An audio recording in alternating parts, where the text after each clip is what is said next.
Hello दोस्तों, AB classes के online platform में आपका स्वागत है। मैं भानु।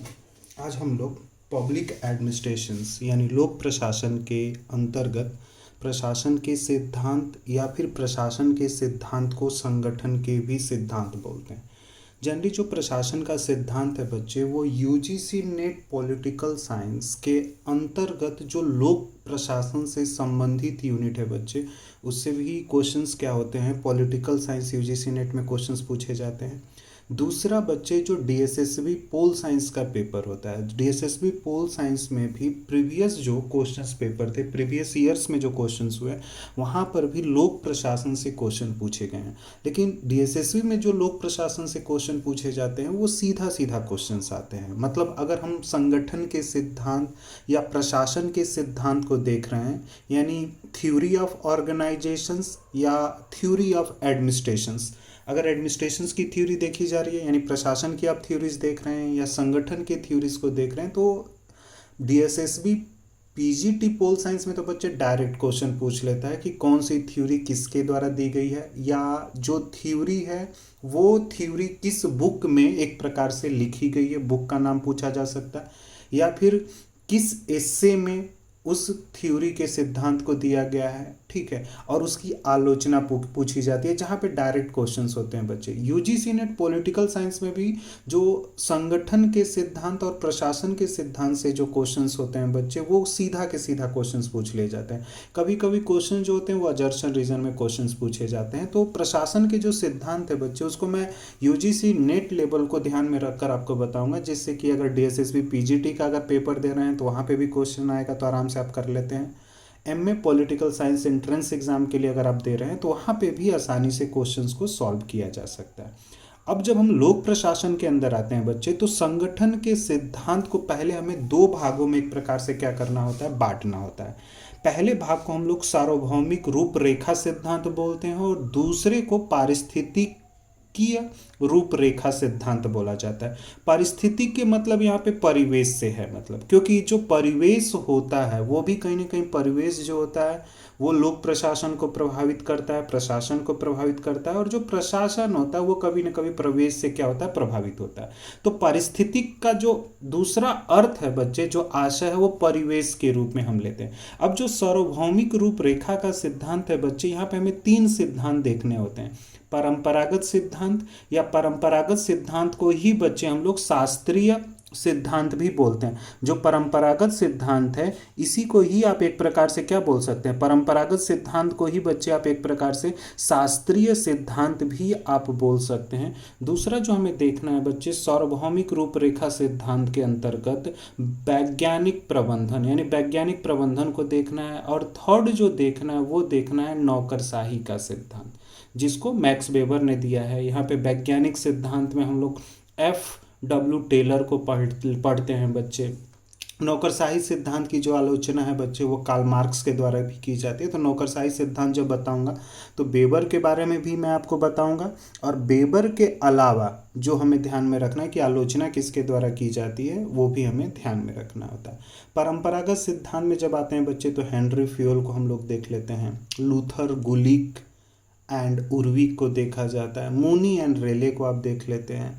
ठीक है, तो ये विचारक जो हैं वो परंपरागत सिद्धांत, या फिर इसी को आप इंग्लिश में क्लासिकल थ्योरीज बोलते हैं बच्चे। जो क्लासिकल थ्योरीज है उसमें हमें पब्लिक एडमिनिस्ट्रेशन की क्लासिकल थ्योरीज में कुछ स्कॉलर्स को पढ़ना होता है, और उन स्कॉलर्स में जो नाम आता है बच्चे वो आ जाता है आपका हेनरी फ्यूल के बाद से आप लूथर गुलिक को देख लीजिए, और लूथर गुलिक के बाद से आप जर्नलिस्ट देख सकते हैं किसको बच्चे, मूनी एंड रेले को। तो उनके भी सिद्धांतों को हम एक एक करके देख लेंगे कि संगठन के अंदर वो किस चीज़ पर सबसे अधिक महत्व देते हैं। तो जनरली जो परंपरागत सिद्धांत है बच्चे, वो संगठन के संरचना पर बहुत बल देते हैं। तो इसलिए जो परंपरागत सिद्धांत है उसको शास्त्रीय सिद्धांत के अनुसार संरचनात्मक सिद्धांत भी बोला जाता है बच्चे।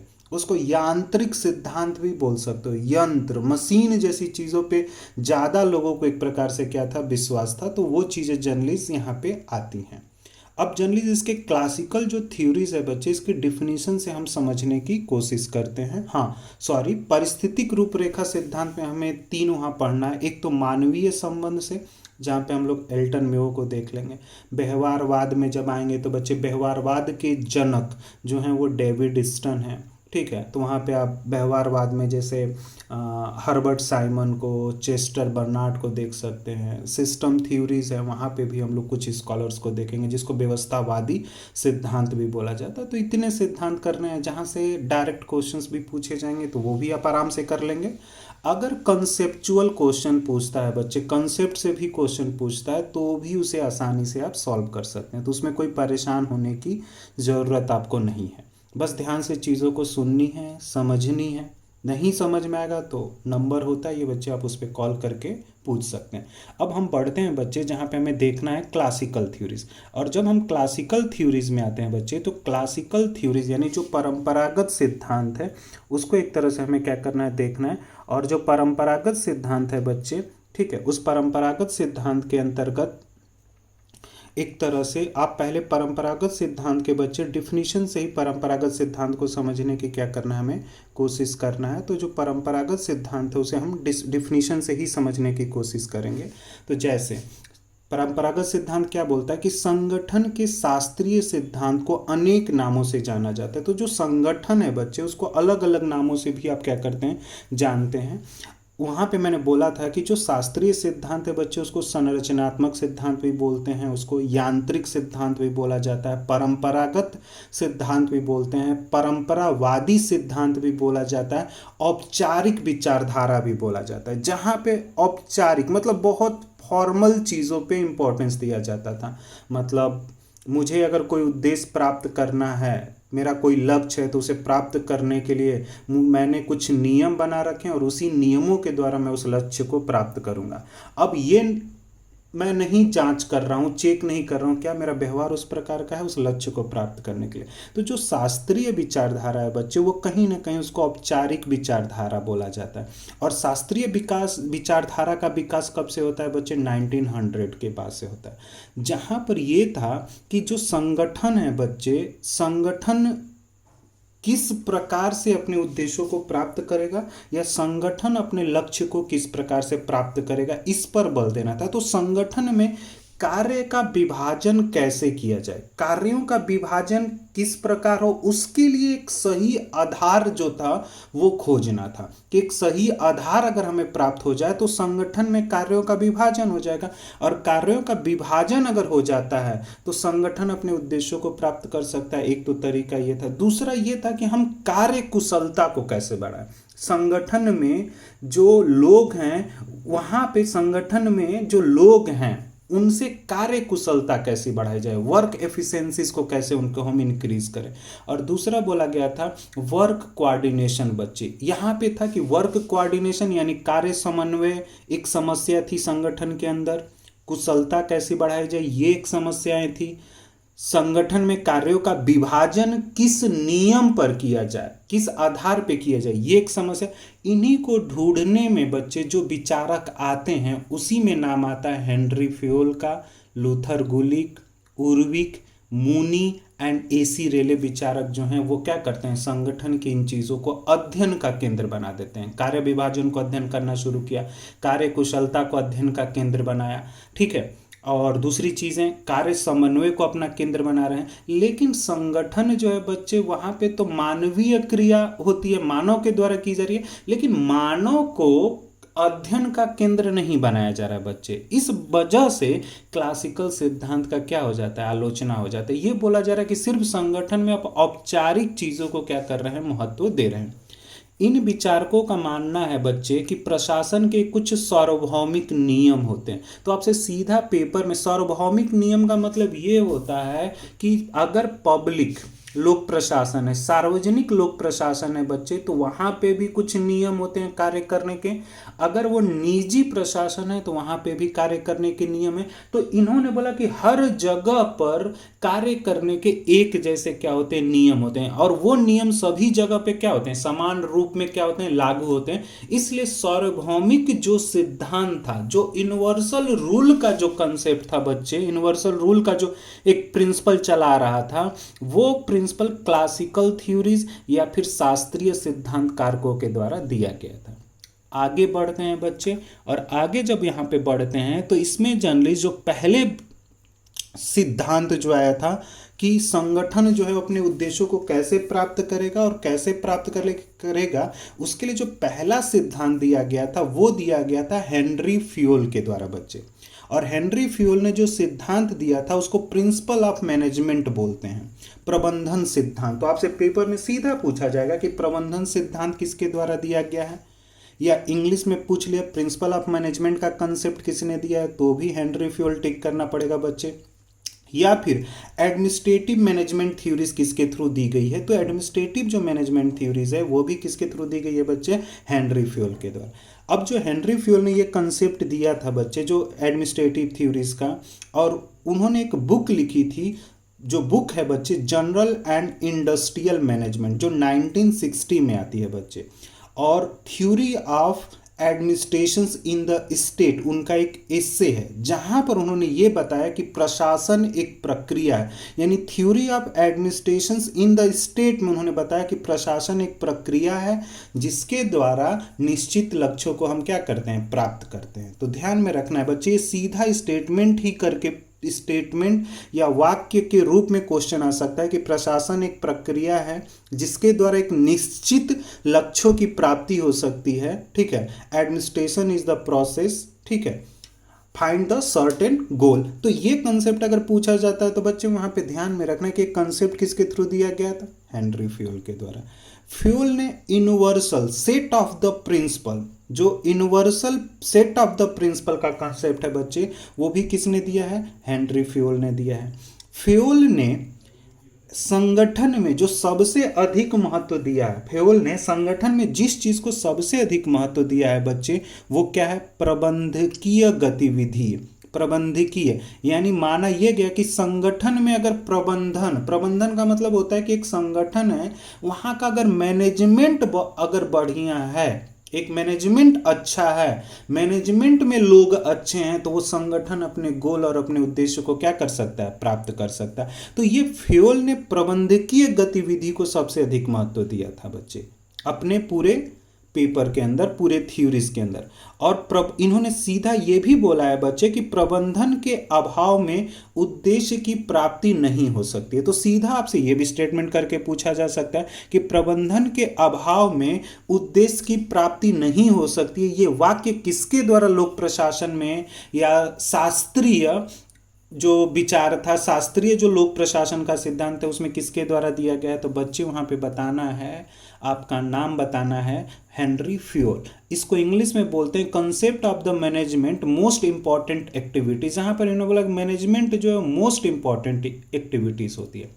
साथ ही इन्होंने बच्चे एक चीज और भी बताया संगठन में, क्योंकि पूरा संगठन में बात हो रहा है और संगठन के संरचना की बात हो रही है बच्चे, यहाँ पे लोगों की बात नहीं हो रही है, मानव के व्यवहारों को अध्ययन नहीं किया जा रहा है, मानव के व्यक्तित्व का अध्ययन नहीं हो रहा है, यहाँ पे बात हो रहा है संगठन के संरचना का। संरचना में जो पहला, संरचना के अंदर ही प्रबंधन जो है बच्चे वो एक स्ट्रक्चर का पार्ट होता है, प्रबंधन जो है वो एक संरचना का पार्ट होता है। और प्रबंधन में वो क्वालिटी फॉर मैनेजर, मैनेजर की वो क्या करते हैं बच्चे, क्वालिटीज की बात करते हैं कि मैनेजर की एक क्वालिटीज क्या होनी चाहिए। तो मैनेजर की क्वालिटीज उन्होंने 6 बताई थी, भौतिक, मानसिक, शिष्टाचार, सामान्य शिक्षा, विशिष्ट ज्ञान और अनुभव। यानी कोई अगर प्रबंधन में व्यक्ति है, मैनेजमेंट है, कोई मैनेजर है, तो उसके अंदर ये 6 गुण होने चाहिए बच्चे, तभी जिसमें ये 6 गुण होगा वही प्रबंधन का कार्य देखेगा। भौतिक का मतलब ये है कि जो स्वास्थ्य जिसका बढ़िया हो, जिसके अंदर शक्ति हो कार्य करने की, भौतिक मतलब फिजिकली फिट होना चाहिए। मानसिक मतलब जिसमें समझने सीखने की क्षमता हो, जिसमें विवेक हो और मानसिक फुर्ती हो, ये चीजें होनी चाहिए एक मैनेजर के अंदर। शिष्टाचार का मतलब जो अपने जिम्मेदारी को ले, यानी अगर कोई कार्य नहीं हो पाया तो ऐसा नहीं कि वो कार्य नहीं हो पाया तो मैनेजर किसके ऊपर डाल दे, अपने उसके अंदर जो कर्मचारी हैं उनके ऊपर। नहीं, कार्य अगर नहीं हुआ तो उसकी जिम्मेदारी उसे खुद लेनी चाहिए, तो जिम्मेदारी को स्वीकार करे, कार्य में तत्परता दिखाए, तो ये क्वालिटीज उसके अंदर आपको क्या करनी पड़ेगी, देखनी पड़ेगी। सामान्य शिक्षा मतलब उसे सभी चीज़ों की जानकारी होनी चाहिए बच्चे। सामान्य शिक्षा का मतलब ये होता है कि उसे सभी चीज़ों की क्या होनी चाहिए, सामान्य शिक्षा का मतलब ये होता है कि उसे सभी चीज़ों की शिक्षा होनी चाहिए। जैसे टीचर जो होता है बच्चे, वो भी एक प्रकार का मैनेजर ही है। तो जो टीचर होता है उसके पास विशिष्ट ज्ञान भी होता है। विशिष्ट ज्ञान का मतलब ये है कि वो टीचर के पास अपने विषय से संबंधित तो ज्ञान है ही है, प्लस उसके अलावा उसके पास सामान्य ज्ञान भी है और भी विषयों को जानता है। तो सामान्य ज्ञान भी होना चाहिए विषय। और दूसरा क्या होता है बच्चे, अनुभव। और अनुभव जो प्राप्त होता है बच्चे, वो अनुभव किसके द्वारा प्राप्त होगा, कार्य करने से। जब तक आप कार्य नहीं करेंगे तब तक आपको अनुभव की प्राप्ति नहीं हो सकती। तो अनुभव की बात की जाती है बच्चे। अब जो पूरा प्रबंधन व्यवस्था है, जो प्रबंधन व्यवस्था है बच्चे, वहाँ पे फ्यूल ने प्रबंधन व्यवस्था के अंदर यानी जो मैनेजर है उसके फंक्शन क्या है, जो मैनेजर है उसके मुख्य कार्य क्या होते हैं। तो उसने मैनेजर के कार्य को फ्यूल ने एक फार्मूलेस के द्वारा समझाया जिसको बच्चे PO-CCC बोलते हैं। तो आपसे सीधा पेपर में पूछा जा सकता है कि PO-CCC जो है वो किससे संबंधित है, तो मैनेजर के फंक्शन से, प्रबंधन के कार्यों से। और PO-CCC का फुल फॉर्म भी पूछा जा सकता है। तो प्रबंधन को सबसे अधिक महत्व दे रहा है, तो वहां पे जर्नलिस्ट ध्यान में रखना है कि प्रबंधन में जो सबसे अधिक महत्व दे रहे हैं बच्चे, तो यहाँ पे PO-CCC में P का मतलब है प्लानिंग, O का मतलब है ऑर्गेनाइजेशन, C का मतलब है कमांडिंग, और C का मतलब फिर है कोऑर्डिनेशन, और फिर C का मतलब है कंट्रोलिंग। इसको PO-CCC बोलते हैं। कोई भी संगठन होता है उसमें मैनेजर के यही काम होते हैं, प्लानिंग करना, ऑर्गेनाइजेशंस करना, ऑर्डर देना, कोऑर्डिनेशंस करना, कंट्रोलिंग करना। तो ये मैनेजर की क्वालिटीज होती है बच्चे। ये मैनेजर में ये क्वालिटीज होनी चाहिए। फ्यूल ने बोला कि अगर कोई संगठन है तो उसमें ये चीज एक प्रकार से हो। आगे बढ़ते हैं बच्चे, और हेनरी फ्यूल की एक महत्वपूर्ण बुक आते हैं बच्चे, ठीक है,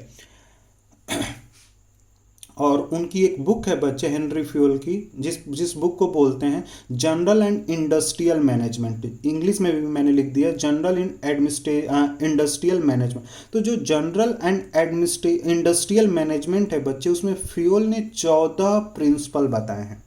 फ्यूल ने संगठन के अंदर 14 नियम बताए हैं। 14 नियमों का क्या होना चाहिए, एक प्रकार से पालन होना चाहिए। और वो 14 नियम ये हैं बच्चे, आपके स्क्रीन पे दिख रहे होंगे, जहाँ पे डिवीजन ऑफ वर्क पहले यानी कार्यों का विभाजन करिए, अथॉरिटीज एंड रिस्पॉन्सिबिलिटी सत्ता और उत्तरदायित्व दीजिए। थर्ड में क्या हो गया, डिसिप्लिन अनुशासन, यूनिटी ऑफ कमांड मतलब एकता, आदेश में एकता होना चाहिए, यूनिटी ऑफ डायरेक्शन निर्देश, एक जगह से निर्देश प्राप्त होनी चाहिए।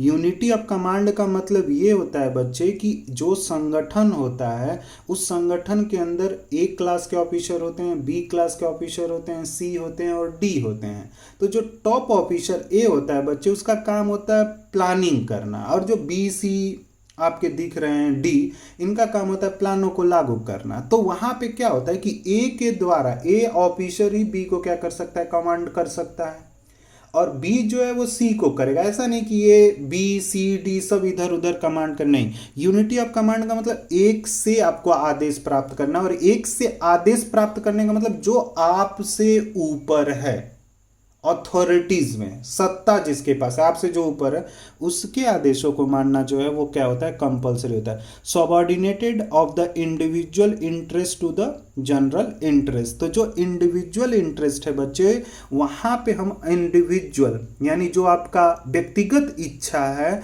वो सामान्य इच्छा के आगे दबाई जा सकती है, ठीक है ना। रिमेंशंस ऑफ द पर्सोनल, जो कर्मचारी हैं उनकी, आप पर्सोनल के अंदर वो कर्मचारी आते हैं।